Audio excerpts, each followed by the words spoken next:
muhiimadeedu waxay ahayd inaan farxad iyo jawi degan aan caasimadda maadaama meelaha ugu qurxoonay tahay oo bilicdeeda aad u sareysan ahaantii waxaan u imaaday inaan waqti la qaato qaar ka mid ah asxaabteeda sidoo kalena aan farxadeeda iyo baahideeda ku haqaltiro meeshaan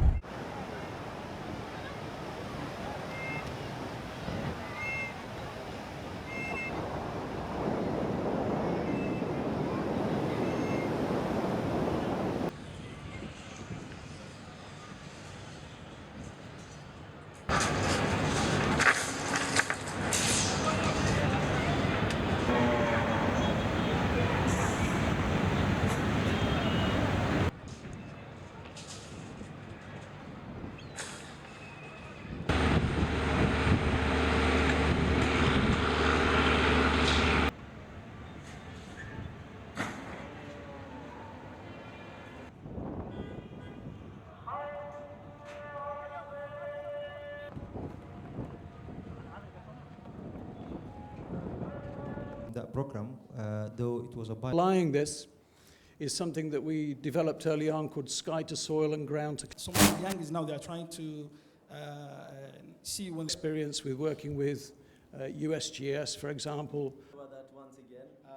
I'm informed that Jocelyn Mason, who's the UNDP. If we wanted to grow and to develop our economy, it is very important that we invest in technology and encourage the entrepreneurs.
waa ku noolnahay 7 bilood 12 bilood 7 bilood aan roonahay 5 bilood xoogaa badiya xirxirana lagu jiraa xoogaa culculeys iska jiro laakiin ma sha Allah dalxiiska sidoo hore hadda ilbax la noqdo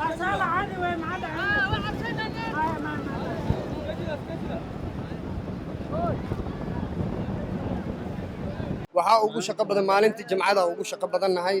run ahaantii maalmaha kale waa nooga duwan yihiin dhalinyarada dugsiga aada xatay maalintaas fasax ay helayaan sababtoo tahay inay soo damaashaadaan ay noqoneen dhalinyarada baashaalka iska jecel meelaha inay tagaan rabo maalintii jimcada waa aragtaa kulli waa soo wada baxaan waa imaadaan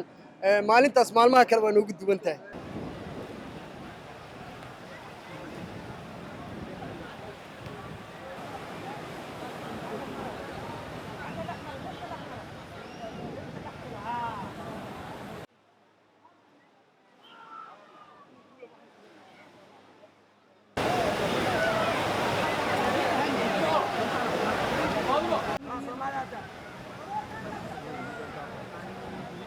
marka hore shaqaalanimada ani hadda kama soo horjeedo waxa jeclahay inaan shirkadaha u shaqeeyo dadna inaan ani